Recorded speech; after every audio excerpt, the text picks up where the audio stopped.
Programme मध्य मुकाबले में खुश आमदेद। मैं हूं रबिया एहसन और मेरे साथ मौजूद है रऊफ क्लास्ट्रा। और आज के प्रोग्राम में जिन टॉपिक्स पे हम बात करने जा रहे हैं उसमें सबसे पहले साबिक आर्मी चीफ कमर जावेद बाजवा मुसलसल इल्जामात की जद में। इमरान खान ने जनरल रिटायर्ड कमर बाजवा की पर कमर में छुरा घोंपने का इल्जाम लगा दिया। इमरान खान के बाद नून लीग ने भी एनआरओ देने का इल्जाम लगा दिया। दूसरी तरफ इमरान खान के साबिक करीबी साथी ओन चौधरी ने भी इमरान खान के नए राजों से पर्दा उठा दिया। तमाम अहम सियासी खबरों पर गुफ्तगू होगी। रहनुमा तहरीक इंसाफ फवाद चौधरी हमारे साथ आज के प्रोग्राम में मौजूद होंगे। इसके अलावा बात करेंगे सालाना अरबों डॉलर्स की ज़रई अजनास इंपोर्ट करने वाले पाकिस्तान में सूबाई हुकूमत पंजाब की ज़रई जमीनों को तबाह करने पर तुल गई। स्टे ऑर्डर के बावजूद डिस्ट्रिक्ट गुजरात में डिवीजन सेक्रेटेरिएट बनाने के नाम पर पंजाब हुकूमत ने जंगल और ज़रई जमीनों पर कब्जा करना शुरू कर दिया। अदालती अहकामात नजरअंदाज। हुकूमत ने जंगल और ज़रई जमीन खत्म करने की ठान ली। एक्सक्लूसिव डिटेल्स जानेंगे। Advocate Supreme Court Shahzeb Masood आज के प्रोग्राम में हमारे साथ मौजूद होंगे और इस मामले पर उनसे डिस्कशन होगी।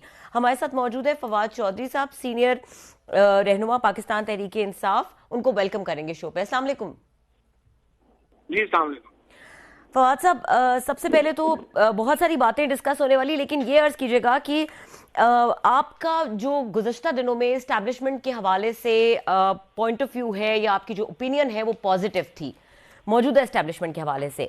लेकिन इमरान खान साहब जो हैं वो कहते हैं कि ये इस इस्टेब्लिशमेंट में जनरल बाजवा की ही इस्टेब्लिशमेंट का सेटअप काम कर रहा है। In other words it's a continuity of the previous establishment. How do you see this? असल में कुछ एमपीज ने आके ये बात कही है पीएम साहब को कि काफी जो है उनको कॉल्स वगैरह की गई हैं कि आप एब्सेंट रहें। और इससे पहले एक्चुअली ये कॉल्स वगैरह का सिलसिला काफी हद तक खत्म हो गया था। खुसूसन मीडिया को काफी जो है वो अब खत्म हो गया था, पाबंदियां जो है वो नहीं चल रही थी।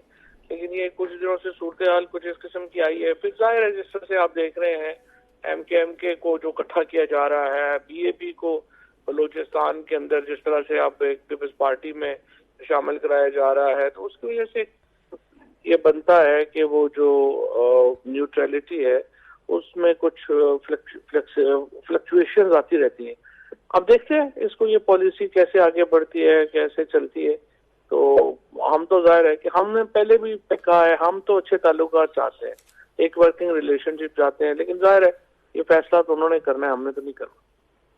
अच्छा फवाद साहब, जिस तरह से हालिया दिनों में इमरान खान साहब ने जनरल बाजवा पे हर चीज़ का इल्ज़ाम उन पे लगाया है, हर चीज़ का क्रिटिसिज्म जनरल बाजवा, वो सारे जैसे कहते हैं ना आप अंडे एक ही बास्केट में डाल देते हैं, तमाम तरह के इल्ज़ाम जनरल बाजवा के हिस्से में आते हैं। तो वो जिस जलसे में साइफर लहराया था और अमेरिका मुखालिफ बयानिया अपनाया गया था, उसी वक्त क्यों नहीं कह दिया खान साहब ने कि ये जनरल बाजवा है जो मास्टरमाइंड है बिहाइंड एवरीथिंग, और मैं इन्हीं के खिलाफ जो है वो क्या कहते हैं अलम जहाद बुलंद करता हूं? या उनको क्यों नहीं as a military chief sack कर दिया उस टाइम पे? आर्मी चीफ के कहना मशहूर होता है, अब वक्त होता है बातें कहने का, करने का। और हिस्ट्री में इसीलिए किताबें बाद में लिखी जाती हैं और चीजें बाद में आती हैं। तो अभी तो बहुत सारी टिप ऑफ द आइसबर्ग है, चीजें आगे चलेंगी और चीजें आपके सामने आती जाएंगी, खुलती जाएंगी। यही हिस्ट्री के कुछ चीजें जो है वो हिस्ट्री के लिए होती है। बात भाई, वैसे आज अगरचे इनके पास बड़े अच्छे सवाल आते हैं, मजीद भी पूछेंगे आपसे राबिया जो है। एक चीज़ की मैं आपको दाद देता हूँ वैसे, अगर इमरान खान साहब की अगली हुकूमत है और मुझसे पूछा गया जनाब के मुल्क का फॉरेन मिनिस्टर कौन होना चाहिए, तो यकीन करें फवाद भी मैं आपका नाम दूंगा। जितने आपने मुश्किल सवालात के डिप्लोमेटिकली आराम से पतली गली से निकल गए हैं, इस पे आपकी दाद बनती है भाईजान। पहले तो दाद कबूल करें मेरी आप। नहीं, यकीन करें, आपको फॉरेन मिनिस्टर होना चाहिए या पंजाब का चीफ मिनिस्टर होना चाहिए। दरमियान में मैं तो कोई ऐसी चीज, और ये मैं दिल से बता रहा हूँ, मैं कोई ऐसे ये बात नहीं कर रहा। आपने कितनी खूबसूरती से बातें आपने इधर उधर की ले गए। मैं जरा थोड़ा सा इसको एक और तरीके से पूछने की कोशिश करता हूँ, शायद आप हमारे चक्कर में आ जाएं। जब इमरान खान साहब ये कह रहे हैं कि जनाब की एस्टेब्लिशमेंट न्यूट्रल नहीं रही या उसमें उनकी बाकियात बैठी हुई हैं, इनके ये जनरल बाजवा साहब की, उनका इशारा किस तरह को, ये पिंडी की तरफ है, इस्लामाबाद आप पारे की तरफ वो कह रहे हैं, जीएचक्यू का कह रहे हैं? क्योंकि ये आपको माजी में कुछ मेरा ख्याल है खबरें आई थी कि चीफ मिनिस्टर जो हैं ये परवेज अली साहब, इनकी DGISI से मुलाकातें हुई थी, जिसके बाद आप उन्होंने माना भी था डॉक्टर मारिया जुल्फ़िकार के उन्होंने शो में। तो आपको लग रहा है कि ये जो टेलीफोन कॉल्स आ रही हैं, यहाँ पे MQM को इकट्ठा किया जा रहा है, या आप लोगों के आपके MPs को वहाँ पे फ़ोन जा रहे हैं, तो ये सारे यहाँ से अपारा से टेलीफोन जा रहे हैं जिस पे आप समझते हैं, क्योंकि वही जनरल बाजवा साहब के दौर के लगे हुए हैं, मतलब टॉप पोजीशन पे तो वही बैठे हुए हैं, डीजीआई बैठे हुए हैं। नहीं, आपका इशारा उन्हीं की तरफ है।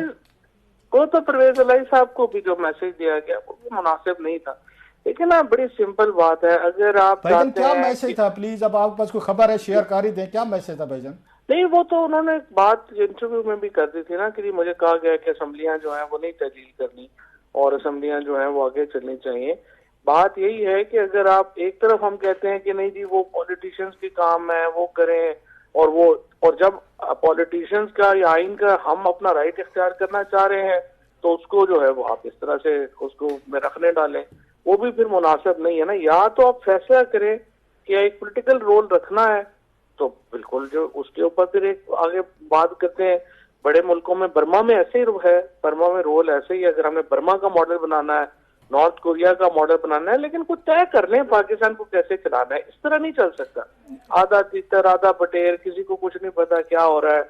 अगर डेमोक्रेसी नहीं चलानी हमने तो वो भी एक कंसेंसस कर लें कि नहीं चल सकती, आगे चलो इसको बना लें, अपनी मर्जी है। ये तो हम और आप तो ज़ाहिर है कोई फिक्र नहीं करते, हम तो कमजोर लोग हैं। लेकिन ये जो ताकतवर लोग हैं बैठते हैं, जज साहबान हैं, जनरल्स हैं, ये आपस में फैसला कर लें कि मुल्क कैसे चलाना है, उसके मुताबिक चलाना है। मुझे आपकी शिकायतें अपारा से ज्यादा लग रही हैं भाईजान आपकी गुफ्तगू से। इज इट ट्रू, अपारा से आपकी शिकायतें ज्यादा हैं? नहीं, शिकायतें तो देखें जी, जब भी इंटरफेरेंस होगी तो वो उसके मुताबिक ही होती है। हमारी शिकायतें वगैरह फ्रेंकली 8-10 महीने से 8-9 महीने से चल रही हैं, कम भी हुई हैं। और मैंने जैसा पहले कहा कि डेफिनेटली जो मीडिया को ये इंटरफेरेंस, सोशल मीडिया इधर उधर, उसमें कॉल्स कम हुई हैं, जो एक मुस्बत चीज है। लेकिन एक ओवरऑल मैं कह रहा हूँ कि बड़े फैसले कर लें मुल्क को। कहते 75 साल में जो लोग पाकिस्तान के साथ मुल्क आजाद हुए थे वो कहाँ हैं, हम कहाँ हैं, इस तरह कितनी देर और हम चलाएंगे पाकिस्तान को। अच्छा फवाद साहब, एक सवाल इस तरह का है कि आप, मुझे पता है कि इसके ऊपर आप डेफिनेटली डिफेंड करेंगे, but I want you to be honest about it. देखिए, जब इमरान खान साहब की अपने इमेज की बात आती है, जब उनके क्रिटिसिज्म की बात आती है, तो उनका फॉलोअर ये एक्सेप्ट करता है कि उनकी तरफ से एक ऐसा प्रेसिडेंट सेट हो जो उनके इमेज को सूट करता है। जब उनकी ऑडियोज बाहर आती हैं और वो तर्जुमानों का इजलास बुलाते हैं और कहते हैं कि आप सही से मुझे डिफेंड नहीं कर रहे, तो लगता नहीं है कि, और जब तोशा खाना के स्कैंडल सामने आते हैं और फिर उस पर कहा जाता है कि डिफेंड क्यों नहीं, बाकी सब भी तो करते हैं, मुझसे क्यों पूछा जा रहा है, तो ये सवाल नहीं किया जाना चाहिए कि क्यों इस तरह की चीजें आती हैं, और अगर वो गलत होती हैं तो उसके बाद वजाहतों में क्यों जनरल बाजवा या किसी और का नाम लिया जाता है? क्यों नहीं प्रॉपरली डिफेंड करते या आके बताते कि ये ऑडियोज जो हैं वो गलत हैं, मेरे बारे में नहीं है, मेरे इमेज से रिलेट नहीं करती? इस तरह की बात क्यों सामने आती है कि जैसे वो उसको डिफेंड करें और ये कहना चाह रहे हैं कि ये होना नहीं चाहिए इस तरह का क्रिटिसिज्म? इस पे थोड़ा सा क्लैरिटी दीजिएगा, बट ऑनेस्ट ओपिनियन। मुझे तो आपके सवाल में क्लैरिटी नजर नहीं आई। मतलब मुझे मेरे सवाल में क्लैरिटी ये है कि इमेज जो इमरान खान साहब का है और जो इल्जामात उन पर लगते हैं, वो क्यों कहते हैं तर्जुमानों को कि इसको डिफेंड करें? क्या उन पर इस तरह के इल्जामात लगने चाहिए? कौन कहता है डिफेंड करें? आज तर्जुमानों का इजलास हुआ, इमरान खान साहब का ये कहना था कि सही तरह से डिफेंड नहीं किया जा रहा। ये किसने कहा? पूरे मीडिया पे खबरें चल रही हैं। पता नहीं किसने ने कहा, कैसे कि इमरान खान ने, मैं पूरे अच्छा, माजी में इमरान खान साहब कभी इस चीज के ऊपर नहीं कहते रहे कि आप लोग सही तरह से डिफेंड नहीं करते हैं? और जब इकोनॉमी के ऊपर था, बिल्कुल इकोनॉमी पे जब हम लोग 6% पे ग्रोथ हुई, उससे पहले आपको पता है मीडिया में पूरी मुहिम चलाई गई बड़ी इकोनॉमी। ऑडियोज पे क्या स्टांस है इमरान खान साहब का? लुट गए, मर गए, बर्बाद हो गए, उस वक्त ये बात हुई थी। लेकिन आज तो इस तरह की कोई बात नहीं। अच्छा, ऑडियोज पे क्या स्टांस है इमरान खान साहब का? ऑडियोज में खान साहब का स्टांस यही है कि यहाँ पे ऑडियोज हैं ये फेक बनाई जाती हैं, और ये डीप फेक के ऊपर एक पूरे का पूरा हमने तो ये 8 महीने 10 महीने पहले बता दिया था। और आप देखें जो साबित हो, साकिब निसार की ऑडियो रिलीज हुई, जियो टेलीविजन ने उसके ऊपर पूरी कैंपेन बनाई, बाद में माफी मांगी अदालत से। उसके बाद इन्होंने जो बाकी 3 टेप्स दी उनकी कहा कि फोरेंसिक करा लें। एक्चुअली तो ये उस मीडिया के उन लोगों के ऊपर जो है वो होना चाहिए, केस क्रिमिनल केसेस होने चाहिए जो ये ऑडियो फैलाते हैं और डिस्कस करते हैं। इसलिए कि ना आपके पास कोई ऑथेंटिसिटी है, ना आपको सोर्स का पता है, ना आपको फोरेंसिक का पता है, आप वो उसके ऊपर ट्वीट्स हो जाती हैं, तबसरे शुरू हो जाते हैं, बातें शुरू होती हैं, तो should be criminal cases against anyone जो इसको फैला रहा है। अरे फवाद, आपने बिल्कुल ये सही बात की। अगर झूठी चीज़ें आ रही हैं तो उन पर ये कार्रवाई होनी चाहिए जो आप बता रहे हैं। बाहर के मुल्कों के अक्सर खान साहब मिसालें देते हैं, बाहर के मुल्कों में अगर इस तरह की किसी लीडर पे चीज़ आ जाए, कोई कोई ऑडियो स्कैम आ जाए, दीगर स्कैम आ जाए, तो पूरी पार्लियामेंट्री पार्टी बैठती होती है और वो अपने अपने लीडर से जो है वो क्वेश्चन करती है कि आप हमें सेटिस्फाई करें, ये जो जो चीज़ें आ रही हैं, गुफ्तगू आ रही है, या whatever you are saying, या कोई अदर लोग कह रहे हैं, आपकी पार्टी बैठ के अकाउंटेबिलिटी करती होती है। ये मैं दुनिया के आपको महज़ मुल्कों की बात कर रहा हूँ, जो अक्सर जिसको आप कोट करते हैं खान साहब।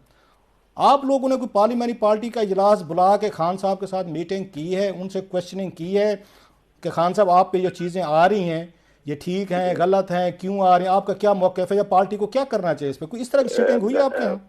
जी, मुझे तो फिर लग रहा है कि वाकई हम बात नहीं कन्वे कर सके, क्योंकि आपको प्रोग्राम को शायद लेट पता चला है, क्योंकि ये तो 8-10 महीने से हमने पहले बताया हुआ था जब शुरू हुआ था। अगर आप इमरान खान की उठा के देखेंगे टेप्स, इसमें बहुत वजाहत से हमने मौका दिया हुआ है कि ये डीप फेक चीजें बनेंगी, ये आएंगी सामने, और ये हुआ, और एग्जैक्टली वही हुआ जो हमने कहा था। उसके बाद बेशुमार जगहों पे माफिया मांगेंगी, और हमारी पार्लियामानी पार्टी तो है नहीं, क्योंकि हम तो रिजाइन कर चुके हैं, और जो हमारी सीनियर लीडरशिप है उसमें हमारा कंसेंसस है कि ये बकवास। अच्छा फवाद, आपकी अपनी भी एक आई थी जिसमें वो सजेशन दे रहे थे आप, और मैंने तो खैर काशिफ अब्बासी के शो में बैठ के कहा था मैं कि वो फेक है, असल है। बात मैं कि उसकी फवाद की ठीक थी कि सियासतदानों को बैठ के आपस में मामला तय करने चाहिए। काशिफ के शो में मैंने बात की थी, मैं कि सही है और उसको छोड़ देते हैं, गलत है सही है। आपकी वो जो ऑडियो थी वाकई ठीक थी, या आप समझते हैं कि वो भी वो उसमें डीप वो ये फेक का वो सारा मामला था? नहीं, वो देखें, जो सबसे बड़ी प्रॉब्लम है ना, वो जैसे वो ऑडियो है, वो अब 3 डिफरेंट कॉल्स को मिला के जो है वो बना दी गई, और इसी तरीके से ये जो कॉल्स हैं, ज्यादा प्रॉब्लम आता है जहाँ पे कई सौ, मतलब अभी मैं आपके प्रोग्राम में बात कर रहा हूँ, एक डिफरेंट पैराए में बात कर रहा हूँ, कल मैं आपसे मिलूंगा एक डिफरेंट बात हो रही होगी, परसों अब आप वो 4-5-6 चीजें इकट्ठी करके अगर मिला दें, वो उसको जो है वो फिर करना जो है वो बड़े प्रॉब्लमेटिक हो जाता है। तो असल प्रॉब्लम ये है। अदरवाइज देखिए, ये मौक़िफ़ तो मैंने आपके प्रोग्राम में कहा हुआ है, यस, और मैंने इसकी तारीफ भी की थी। मैंने काशिफ अब्बासी के शो में आपकी स्टांस की तारीफ की थी कि मैंने झूठी है सच्ची ली के छोड़ दें, बात ठीक कह रहे हैं वो, कि आपस में बैठ के बात करनी चाहिए। जितने दोस्त हैं, जाहिर है मेरे PMLN में बहुत दोस्त हैं, और मैंने उन सबको ये कहा ओके भाई, ये एक अब ये 1.5 साल बाद फिर शुरू हो जाएगा काम के लिए, एक्सटेंशन देनी है या नहीं देनी है इस वक्त। और मैंने कहा था एस्टेब्लिशमेंट को से पूछ लें कि सर आपके हाल बता दें हमें, ये करना कैसे है। हर 1.5 साल बाद हुकूमत पाकिस्तान की गिर जाती है, जो कि हमने एक आर्मी चीफ का फैसला करना है पॉलिटिशियंस ने, तो उसमें आप हमें बता दें कि क्या सोल्यूशन निकालना है, वो आप ही बता दें हमें, क्योंकि इस तरह तो मुल्क नहीं चल सकता। अच्छा, आपने उनके आउन चौधरी साहब की गुफ्तगू सुनी होगी, इंटरव्यू आ रहा था उनका, तो खान साहब के हवाले से उन्होंने भी खासी बातें की। He was very close to Imran Khan sahab, वो आप भी जानते हैं, हम भी जानते हैं, उनसे ज़्यादा करीब नहीं था। तो जो उन्होंने गुफ्तगू किया जिसमें बता रहे थे ख्वाबों की बुनियाद पर फैसले होते थे, कि ख्वाब देखे गए हैं कि आपने आना है नहीं आना, किसको करीब रखना है किसको करीब नहीं रखना, उस पर आपका ये कोई बात हुई है कोई पार्टी के अंदर, या उस पर क्या मौक़िफ़ है सर आपका? देखिए, पहली बात तो ये है कि कौन को ये बात करनी नहीं चाहिए। जब आदमी एक करीब हो, ट्रस्टवर्दी हो, उसको बातें, कोई भी बात वो कर सकता है, और कई लोग जो हैं उसके ऊपर उसको यकीन भी कर सकते हैं। इमरान खान की शादी हुई है, मैं ख्याल 4-5 साल हुए होंगे, लेकिन इमरान खान तो पाकिस्तान में 50 साल से कामयाब आदमी। इमरान खान जो है वो 40-50 साल से जो कामयाब, वो ख्वाबों पे तो नहीं जो है वो कामयाब आदमी। वो क्रिकेट में गए हैं, दुनिया के 4-5वें उनका जो। लेकिन फवाद, कभी आप इमरान खान को किसी दौर में आप कामयाब नहीं समझते थे? You are one of his bitter critics, और बड़ी आप लॉजिकल और इंतहा कन्विंसिंग गुफ्तगू करते थे इमरान खान साहब के हवाले से। इसके ऊपर तो खैर मैंने नहीं कहा, मैंने कभी कहा कि वो कामयाब नहीं है। मेरा उनकी पॉलिटिकल फैसलों के ऊपर क्रिटिसिज्म जो है वो हो सकता है, लेकिन इमरान खान की जो पर्सनल उनकी जो कामयाबियां हैं उसको हम कैसे अंडरमाइन कर सकते हैं। मतलब आप देखें, उनकी जो क्रिकेट में जो उन्होंने कामयाबियां हासिल की, उन्होंने फिलैंथ्रोपी में जो कुछ किया, फिर उसके बाद सियासत में एक 22 साल एक पार्टी बनाई और खड़ा किया, 2 पार्टी सिस्टम तोड़ा, ये सारी बातें ख्वाबों में तो नहीं होती। तो जाहिर है कि ये कहना कि वो 4-5 साल के बाद जो है वही उनको हो रहा है, ये तो इम्काना बात होगी। कोई भी इस चीज के ऊपर इसको वजन नहीं है इस बात।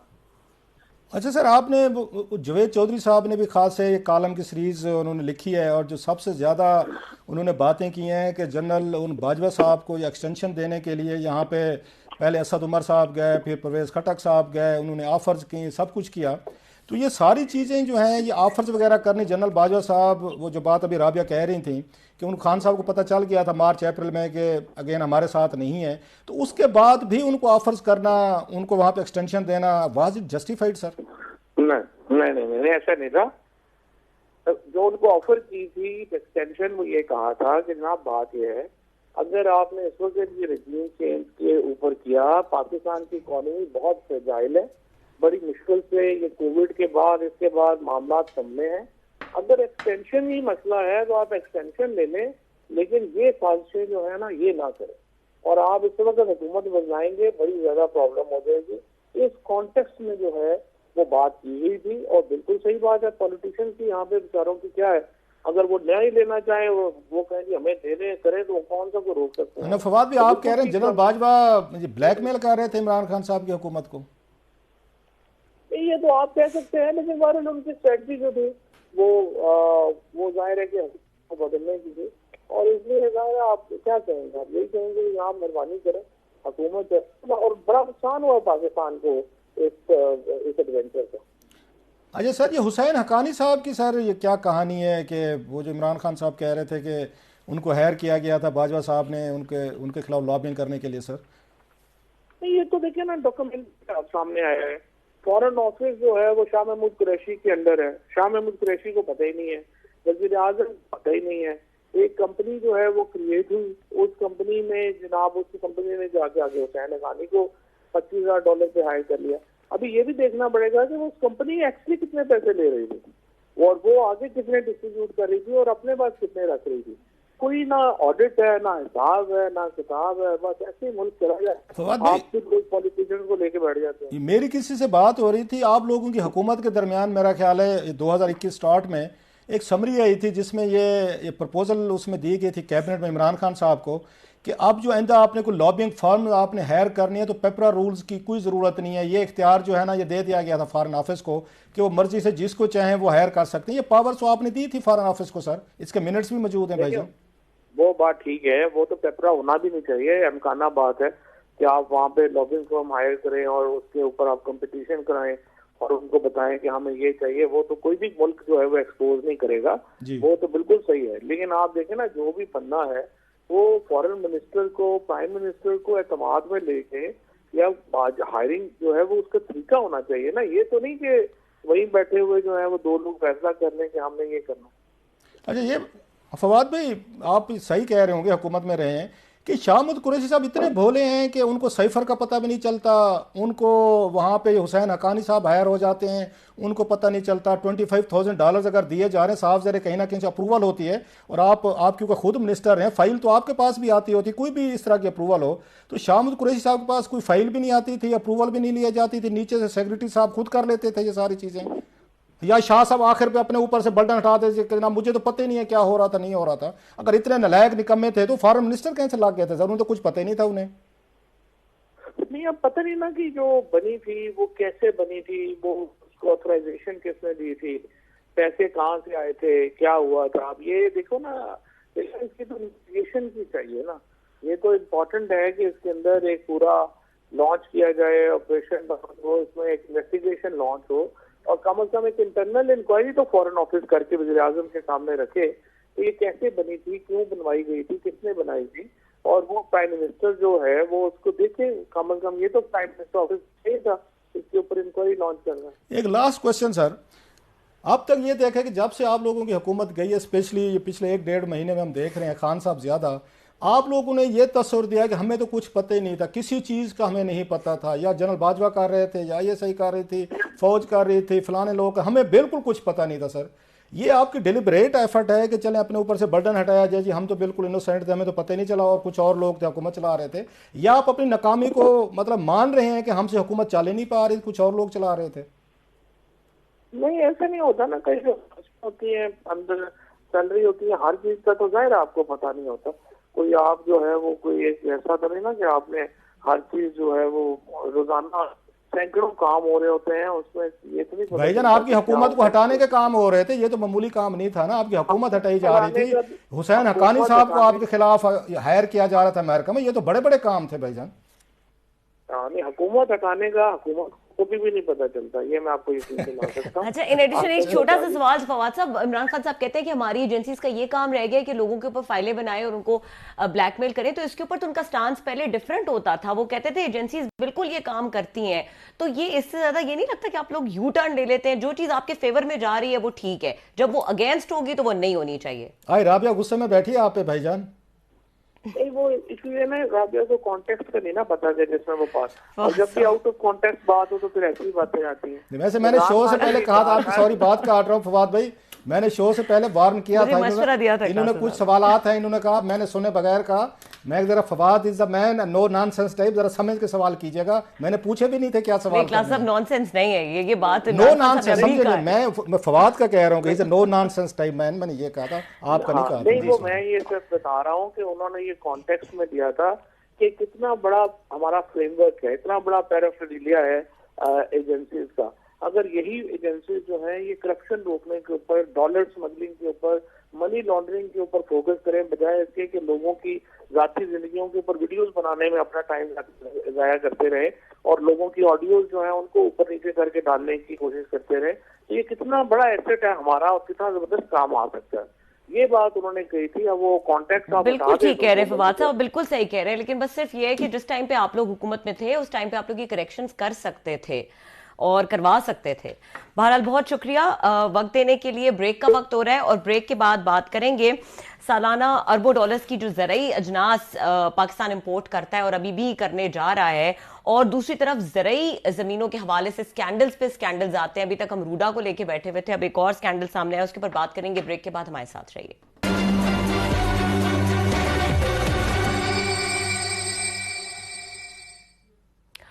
वेलकम बैक और बात करेंगे एक और स्कैंडल के बारे में। क्लास साहब, हम बात करते हैं रूडा प्रोजेक्ट की और हम इसी तरह से इसी हवाले से बात करते हैं कि पाकिस्तान जो एक ज़राई मुल्क है और इसकी जो ज़राई अराजी है वो बहुत कीमती है, उस पे जो ये हाउसिंग प्रोजेक्ट्स बना दिए जाते हैं और ये जो हाउसिंग माफिया है वो पूरा काबिज हुआ हुआ है।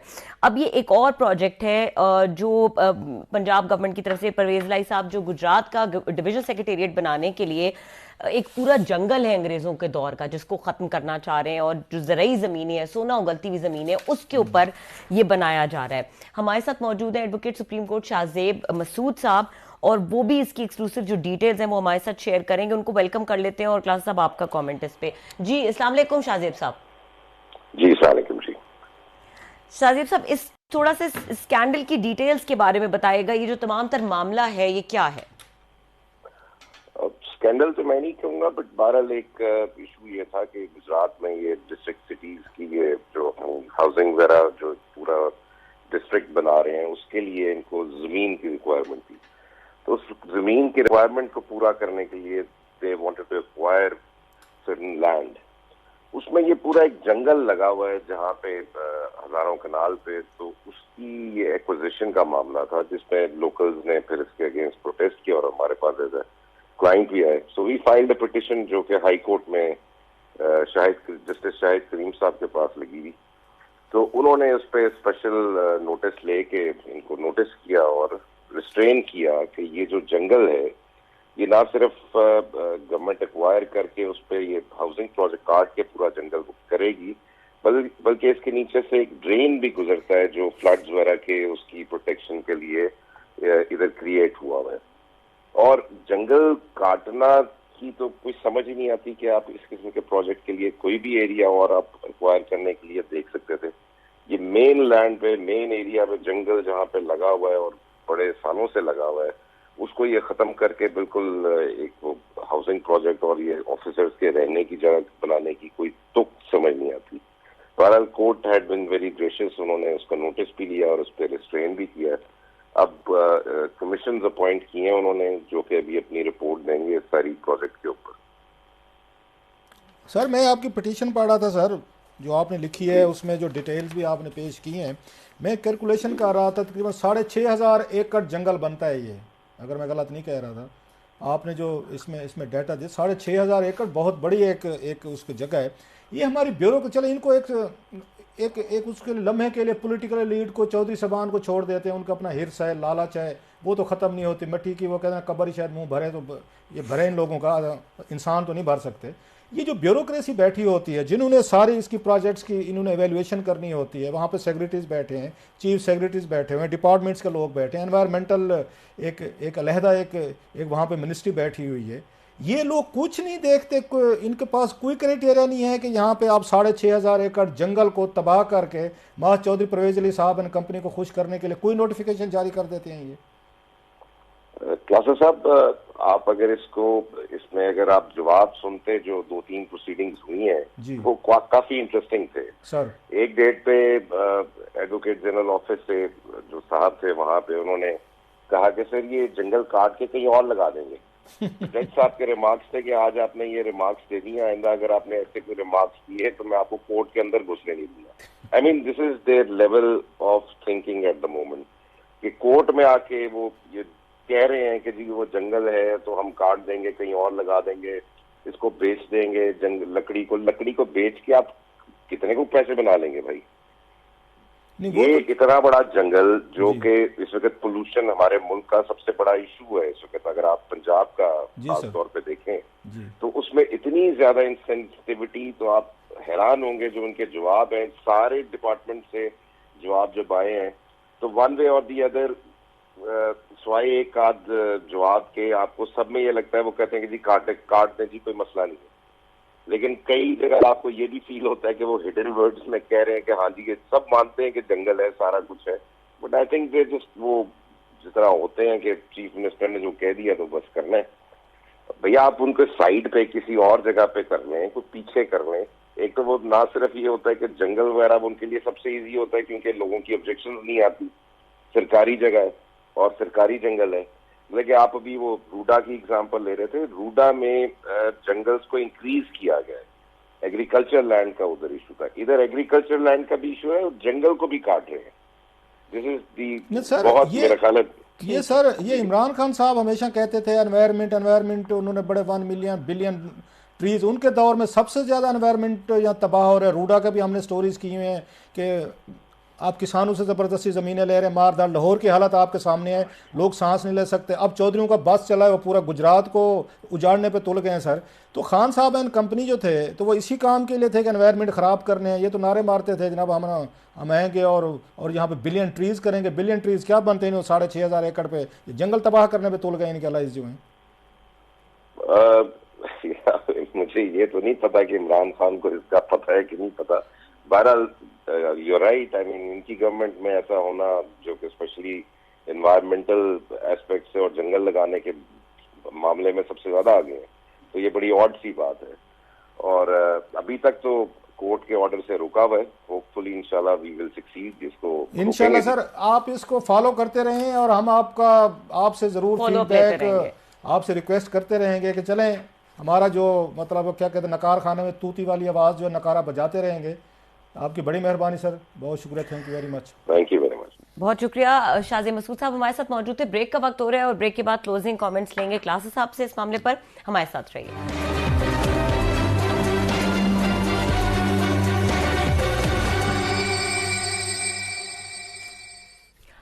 Welcome back. क्लासेस आप इस मामले पे क्या कहेंगे? हमारे पास आखिरी 2 मिनट है। अच्छा, एक इंटरेस्टिंग चीज अगर पूछना चाहूँ, जिस तरह से कह रहे थे शाजी मसूद साहब कि इमरान खान साहब को पता नहीं पता होगा कि नहीं पता होगा, इमरान खान साहब को किस चीज का पता होगा? भोले हैं जी किसका बहुत। नहीं पता? अभी आपने वो सुना तो फवाद चौधरी साहब से मैंने ये बात की, वो अब आजकल पता क्या नैरेटिव दे रहे हैं, मुझे कुछ पता नहीं था। अच्छा, अवाम ना बड़ी खुश होती है इन चीज़ों से कि हमारा प्राइम मिनिस्टर जो हमारा बंदा जिसको हम लाइक करते हैं बेचारा भोला था, सादा था, दुनिया बड़ी चालाक थी, तेज़ थी, बड़े बड़े उम्र यार टाइप लोग थे और हमारे हीरो बेचारे को उन्होंने भोले को ना लूट लिया और उसको पता ही नहीं चलने दिया। ये ना अवाम की सिंपथीज लेने का बेस्ट तरीका है कि किसी चीज़ की रिस्पॉन्सिबिलिटी ना लो। हर चीज़ पे कहे तो मुझे पता ही नहीं था, मुझे पता ही नहीं चला, बाजवा साहब ये कह रहे थे मुझे नहीं पता चला, चौधरी परवेज अली साहब ये कह रहे थे मुझे नहीं पता चला था, रऊफ ये कह रहा था मुझे नहीं पता चला था, ABCD ये राबिया ये कह रहे थे मुझे नहीं पता चल रहा था। और भैया अगर आप इतने भोले हैं, इनोसेंट हैं, दुनिया का आपको नहीं पता, तो फिर आप मुल्क चलाने की मतलब अहलियत कबलियत आप में कहाँ से है? अगर 70 साल की उम्र में भी अगर आपको नहीं पता चला कि कौन कौन से लोग क्या क्या काम कर रहे हैं और मेरा क्या इसमें रोल बनता है, तो फिर अब वो यही कह देंगे कि मुझे नहीं पता। तभी आपको क्यों नहीं पता? अगर वहाँ पे 6,500 एकड़ जंगल जो लाइफ लाइन है उसकी उसके गुजरात के लोगों को भी सोचना चाहिए। ऐसे लोगों को आपको वोट देना चाहिए जो मतलब महज कमिश्नर ऑफिस बनना है। वहां पे बनना क्या है, वहां कमिश्नर बाबू साहब बैठेंगे, साहब बहादुर बैठेंगे, तुरा लगाएंगे, रिहायशी वही बता रहा ना, वहां तुरा लगाएंगे। एक इनसे पूछना चाहिए जहां जहां पहले जो डिवीजन बने हैं उनकी हालतें तो जरा दिखा दें। गलियों में पानी देखें, सड़कें देख लें, आबादियां देखें, कच्चे के उनके मसाइल देख लें। आपका दिल नहीं चाहता डेरा गाजी खान चले जाएं, चले मुल्तान को देख लें, मैं तो वहां से चलो देखता हूं। अब जाकर देखें, आप जरा सरगोदा को देख लें, गोजरावाला को देख लें, जीटी रोड से गुजरते हैं ना, जरा इन डिवीजन को देखें तो सही, इनकी हालत क्या है, वहां पे लोग रह सकते हैं जो हालत हो चुकी है। आपने जो पहले से ऑलरेडी थे उनको तबाह किया हुआ है, और हमारी ब्यूरोक्रेसी बड़ी खुश है। वहां पे सीटें निकलेंगी, वहां कमिश्नर साहब बैठेंगे, लाट साहब तो वो बैठे हैं, फिर डिप्टी कमिश्नर साहब मजीद बैठेंगे, फिर असिस्टेंट कमिश्नर साहब बैठेंगे, एडीसी बैठेंगे। लंबी एक डिटेल है, एक ब्यूरोक्रेसी का लंबा खांचा जो है ना वो इसमें एडजस्ट होगा।